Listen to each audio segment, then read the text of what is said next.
सलाम पाकिस्तान 24 न्यूज़ के साथ मैं हूं ज़शान बशीर। हेडलाइंस आप जान चुके, खबरों की तफसीलात की जानिब बढ़ते हैं और सबसे पहले सियासी मामलात की बात करेंगे।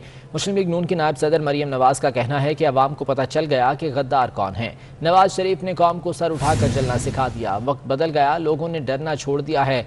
गद्दार हम नहीं, कश्मीर का सौदा करने वाले गद्दार हैं।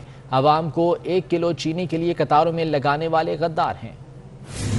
करोड़ अवाम को ये पता चल गया है कि उनका हक क्या है, आइन क्या है, कानून क्या है, और आइन और कानून के मानने वाले कौन हैं और उसके गद्दार कौन हैं। नवाज शरीफ ने अपनी कौम को सर उठा के चलना सिखा दिया है। अवाम जानती है कि गद्दार कौन है। आज वो वक्त बदल गया है, आज लोग कुर्सियों पे बैठे हुए हैं, लेकिन अवाम ये बोलने से घबरा नहीं रही कि गद्दार कौन। गद्दार उसको कहते हैं जो अमेरिका में बैठकर कश्मीर का सौदा करके कश्मीर को भारत की झोली में भेजकर 1-1 किलो चीनी के लिए लाइनों में अवाम को लगना पड़े और उनके अंगूठे पर निशान लगाया जाए कि 1 किलो चीनी लेके अब दूसरी किलो लेके वापस ना आना, गद्दारी इसको कहते हैं। और पाकिस्तान ने फ़लस्तीनियों पर सेहूनी हमलों को नाकाबिले कबूल करार दे दिया। इसराइली फ़ौज की बर्बरियत का कोई जवाब नहीं। वज़ीर ख़ारजा शाह महमूद कुरैशी OIC वर्चुअल इजलास से ख़िताब में बोले कि इसराइली बर्बरियत आलमी कवानीन की खिलाफ वर्जी है। OIC इसराइली जारियत फौरी रुकवाए। पाकिस्तान की तरफ से हमलों की शदीद मज़म्मत की गई है।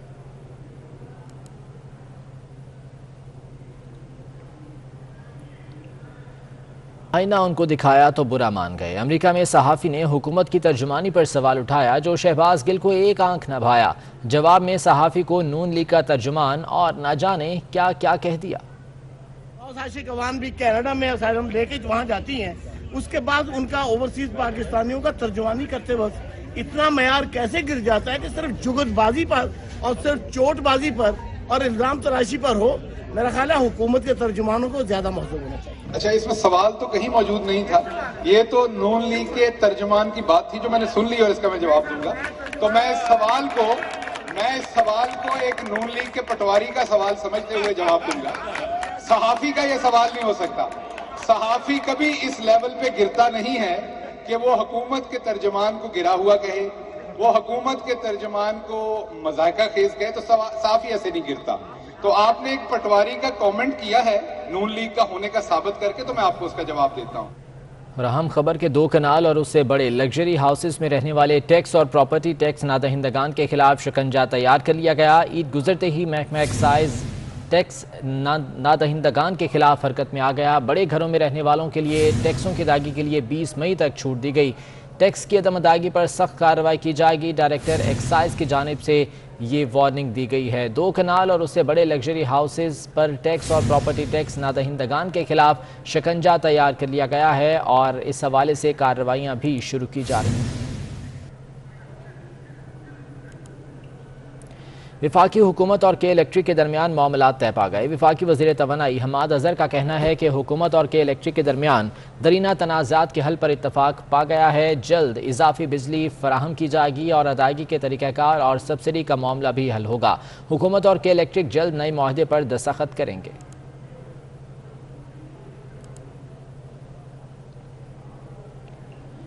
All Pakistan textile mills association ने बिजली और गैस के इलाकाई निर्ख का मुतालबा कर दिया। Patron in chief APTMA Gohar Ejaz का कहना है कि विफाकी हुकूमत टेक्सटाइल सेक्टर के लिए बिजली और गैस के निर्ख बरकरार रखे।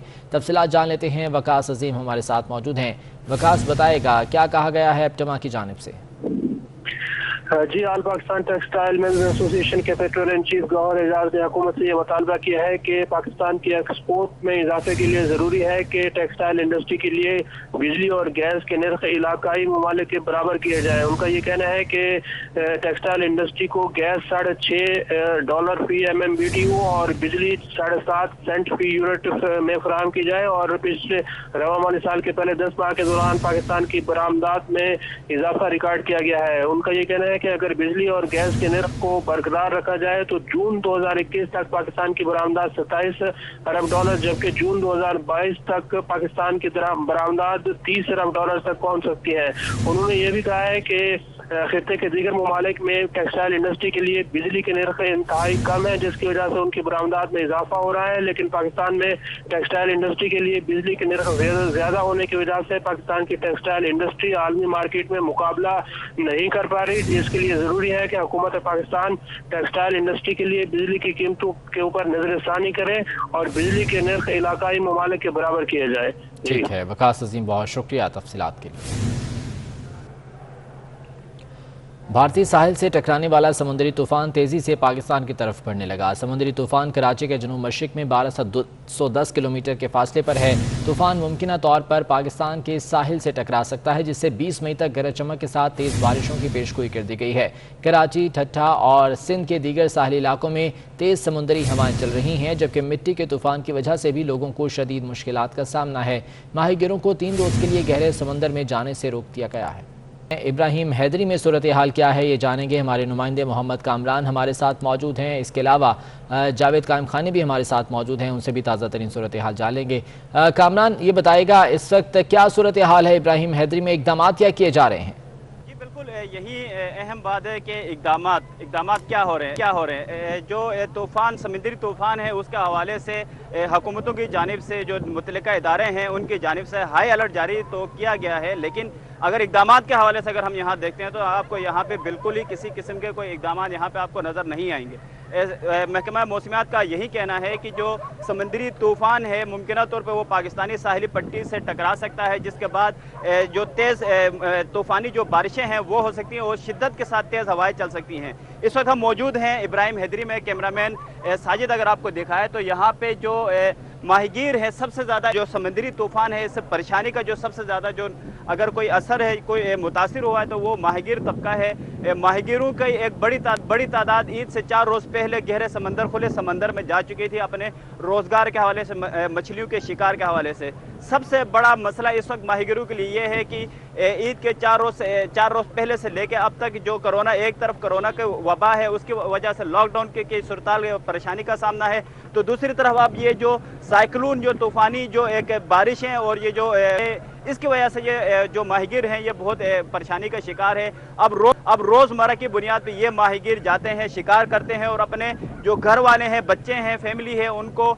अपना जो रोटी है वो खिलाते हैं, खाना पीना का इंतज़ाम कर सकते हैं। लेकिन जो हाई अलर्ट जारी किया है तूफ़ान से मुतल्लिका, उसके बाद यहाँ पे हुकूमती किसी किस्म का कोई इंतज़ाम नहीं किया गया। यहाँ पे हमारी माहिगीरों से बात हुई तो उनका यही कहना था, वो बेबस और परेशानी का एक यहाँ पे एक समा था। माहिगीर यही कह रहे थे कि हम क्या कर सकते हैं, यहाँ पे कोई आगाही, कोई कैंप या कोई ऐसा इंतजामात या मुनासिब किसी भी लिहाज से हुकूमत का यहाँ। ठीक है कामरान, आप साथ ही मौजूद रहिएगा। जावेद कायम खानी बताएगा, इस वक्त साहिल समंदर पर आप मौजूद हैं, क्या सूरत हाल आप देख रहे हैं, महकमा मौसमियात का क्या कहना है और इकदाम क्या किए जा रहे हैं? जी सबसे पहले तो इकदाम की बात करें, आपने इकदाम के हवाले से कहा तो सिर्फ जो है वो पुलिस की नफरी जो है तैनात की गई है, जिसके तहत जो है वो साहिल समंदर पर आने से जो है वो शहरियों को रोका जा रहा है और इसके साथ साथ जो है वो पेट्रोलिंग भी जारी है और इस बात को यकीनी बनाया गया कि साहिल समंदर पर लोग जो है उस खुले समंदर में आकर जो है तफरी के लिए या नहाने के लिए ना पहुंच सके, इस पर तो एकदम ध्यान किया है। दूसरी जानिब महकमा मौसमियात और तूफ़ान के बारे में जो ताउती तूफ़ान है वो तकरीबन 1210 किलोमीटर जो है जनूब मशरिक में साहिली यानी कि समंदर के अंदर पाकिस्तान से दूर है, जिसकी सिम जो है वो 18 मई को महकमा मौसमियात का कहना है कि सुबह के औकात के अंदर भारतीय रियासत गुजरात के साहिल से टकराएगा और इसके टकराने से न सिर्फ भारतीय रियासत गुजरात बल्कि पाकिस्तान में भी जो है असरात उस साइक्लोन के अब से ही जाहिर होने लगे हैं, इसलिए कि गुज़िश्ता 2 से 3 रोज से जो है शहर भर बल्कि साहिली इलाके जो है वहाँ पर तेज़ हवाएं और गर्म हवाएं चल रही हैं। समुद्री हवाओं का दबाव कम होने के बाद शहर के अंदर जो है वो दर्जा हरारत भी बढ़ गया है, जिसके बायस मिट्टी का तूफान टाइप यानी कि जो साइक्लोन और भंवरे बन रहे हैं उससे हवा से शहरी शदीद परेशान है। और इसके अलावा दूसरी अगर बात करें साहिली इलाकों की, और महकमे मौसमियात का कहना है कि 18 मई से लेकर 20 मई के दौरान जो है वो साहिली इलाके जो है वहाँ पर गरज चमक के साथ तेज हवाओं के साथ जिन हवाओं की रफ्तार जो है जावेद कायम खानी बहुत शुक्रिया, तफसीलात से आगाह कर रहे थे। मोहम्मद कामरान हमारे साथ मौजूद थे, आपका भी बहुत शुक्रिया। और समुद्री तूफान के पेश नज़र कराची इंतजामिया भी अलर्ट हो गई। कमिश्नर कराची नवीद शेख ने मुतालिका अफसरों के हमरा मुख्तलिफ इलाकों का दौरा किया। कमिश्नर कराची नवीद शेख ने हंगामी इकदाम का जायजा लिया और तमाम वसाइल बरूए कार लाने की हिदायत की। कमिश्नर कराची का कहना था कि बरसाती नालों की रुकावटें दूर करें और बिल बोर्ड्स हटाएं। कमिश्नर ने वाटर एंड सीवरेज बोर्ड के पंपिंग स्टेशन का भी दौरा किया।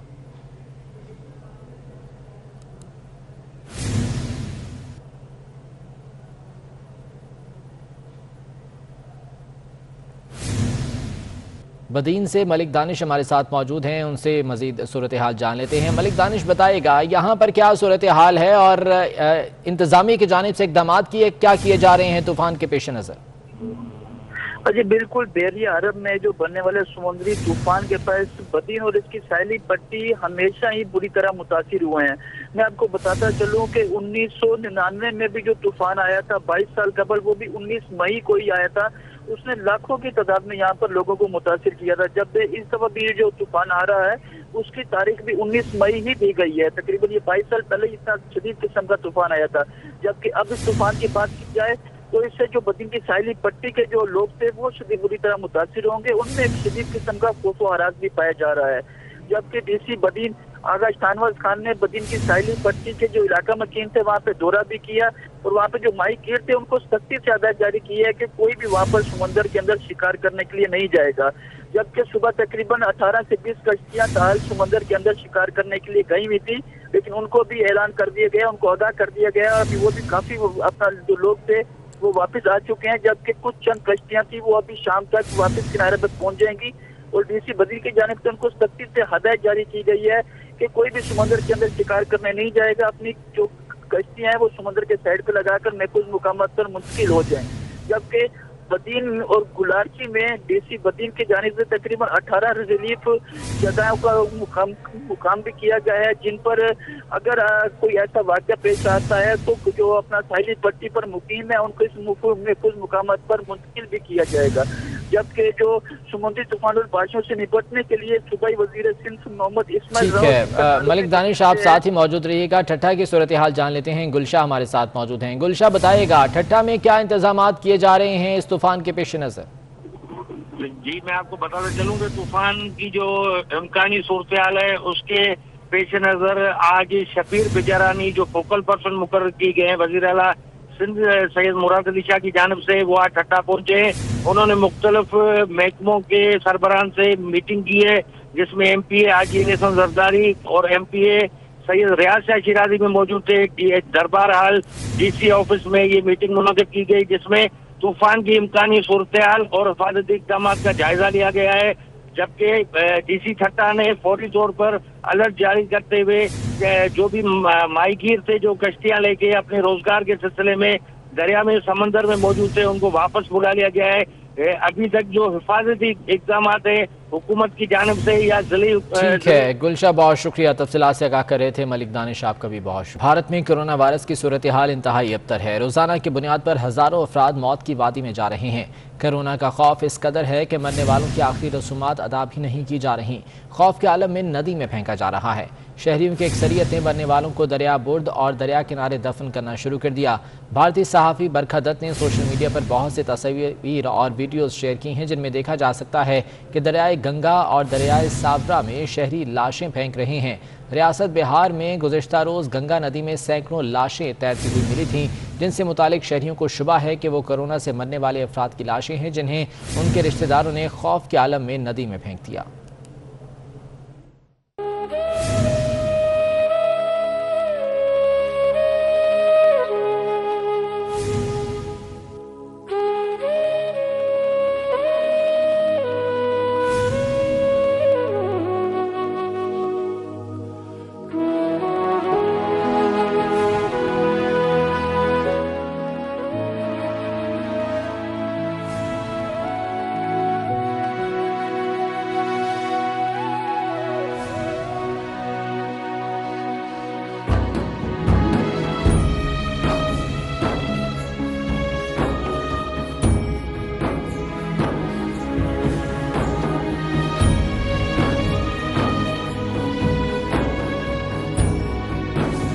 अब ये कोई नहीं कह सकता कि ये जो मौतें हुई हैं ये कोविड के खाते में गिनी भी जाएंगी या नहीं, क्योंकि टेस्ट तो कोई होगा नहीं। अरे करीब 30 थे 40 थे रोज ही आते हैं। अच्छा, मतलब जो लोग खुद लेके आते हैं? हाँ, लोग लेके आते हैं, जलाते हैं, चले जाते हैं।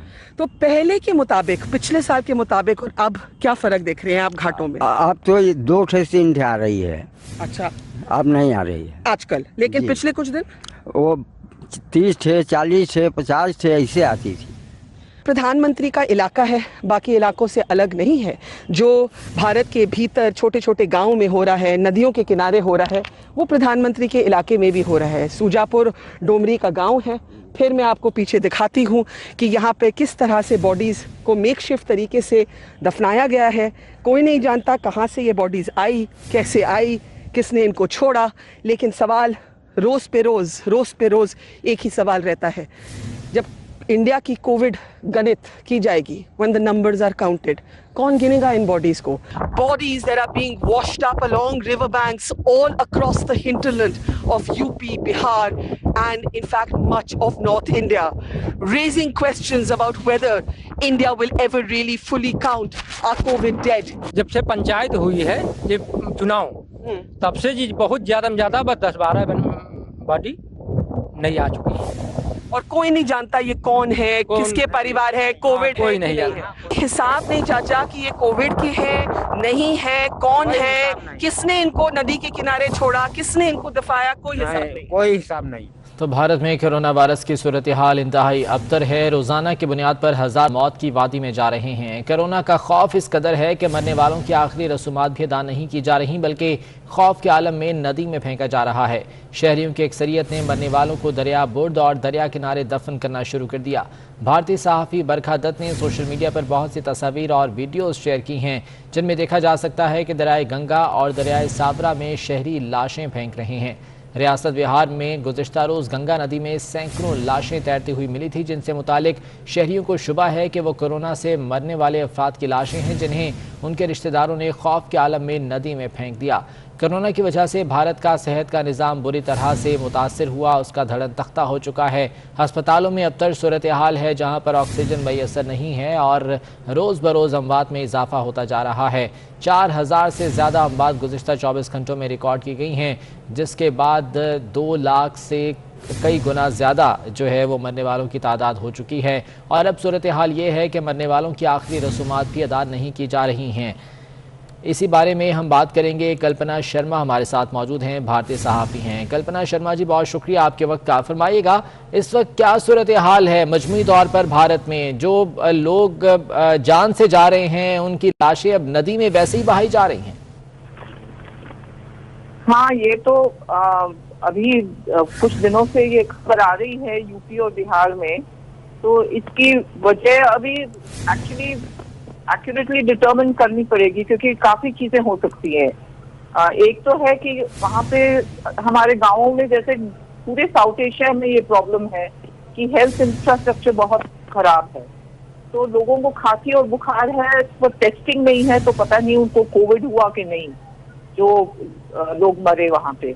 दूसरी बात है कि गरीबी बहुत है, क्योंकि अब इतना 1 साल से जो लॉकडाउन हुआ है, तो लोग वहाँ पे उनको कुछ अर्निंग्स नहीं है लोगों को, तो इसलिए लोग दफना रहे हैं इंस्टेड ऑफ क्रीमेटिंग। जैसे क्रीमेट करते हैं हिंदुओं को, तो उसके लिए लकड़ी चाहिए और फिर प्रीस्ट को पैसा देना पड़ता है।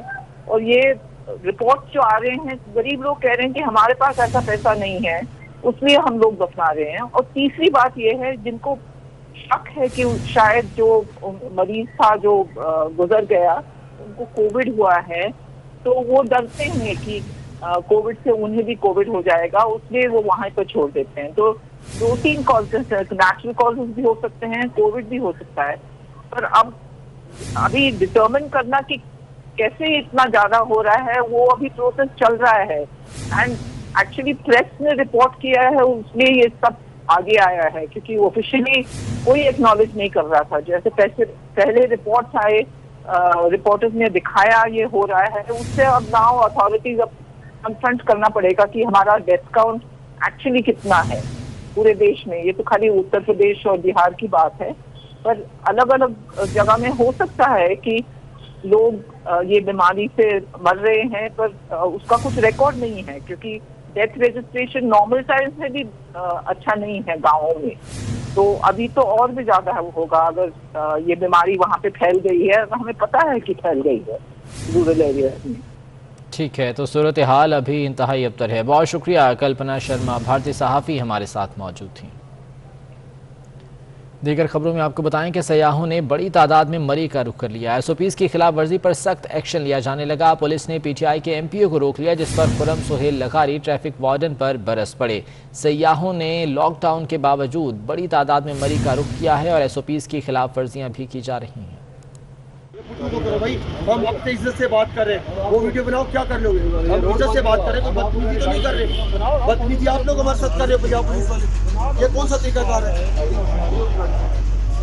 बात की आप लोग कर रहे हो, उल्टा हमें कहते हो जी ये पार्लियामेंटेरियन बदतमीज होते हैं। मैंने आपको तारुफ कराया, आप एक नीचे उतर, मैं नीचे उतर आया हूँ, आप मैं नीचे उतर आया हूँ, नीचे खुद उतरे। वीडियो बना लो, पुलिस ठीक होते, हम गलत होते, पुलिस से कोई फर्क नहीं होता। तो हुकूमत की जानिब से लॉकडाउन के बावजूद बड़ी तादाद में सयाह मरी का रुख कर रहे हैं। एसओपीज़ की खिलाफ वर्जी पर एक्शन भी लिया जा रहा है। पुलिस ने पीटीआई के एमपीए को रोक लिया, जिस पर खुर्रम सुहेल लगारी ट्रैफिक वार्डन पर बरस पड़े और तल्ख कलामी भी इस मौके पर देखने में आई। जहां आवाम के लिए तमाम तर पाबंदियाँ लगाई गई हैं, वहीं एमपीएज़ पर भी ये लाजिम है कि वो पाबंदियों की पासदारी करें। हैदर अली हमारे साथ मौजूद हैं, उनसे मज़ीद जान लेते हैं। हैदर अली, लॉकडाउन की सूरत हाल है, पाबंदियां आज की गई हैं अवाम के लिए, लेकिन एमपीएस जो हैं वो रुख कर रहे हैं मरी का। जी बिल्कुल, मरी की मेन एंट्री पॉइंट से सियाहों को वापस किया जा रहा है, जबकि दूसरी जानिब एमपीए खुर्रम सुहेल खान लगारी जो है ना, वो उन्होंने मरी का रुख किया है और वो वार्डन पे बरस पड़े हैं। और उन्होंने एमपीए जो खुर्रम सुहेल खान लगारी हैं, जब पुलिस के आला काम से रब्ता किया तो ट्रैफिक वार्डन ने उन्हें मजबूरन दाखिल होने की इजाजत दे दी है। दूसरी जानिब मुल्क भर से आए हुए सियाह को वापस किया जा रहा है और मरी का कारोबार भी इंतहाई मुतासिर हो रहा है सियाहों की वापसी। ठीक है हैदर अली, बहुत शुक्रिया तफसीलात के लिए। तर्जुमान सिंध हुकूमत बैरिस्टर मुर्तज़ा वहाब ने वफाकी हुकूमत को बड़ी पेशकश कर दी। कहा हुकूमत हमें 1 करोड़ वैक्सीन दे, पैसे देने को तैयार हैं। वो कराची में मीडिया से बात कर रहे थे।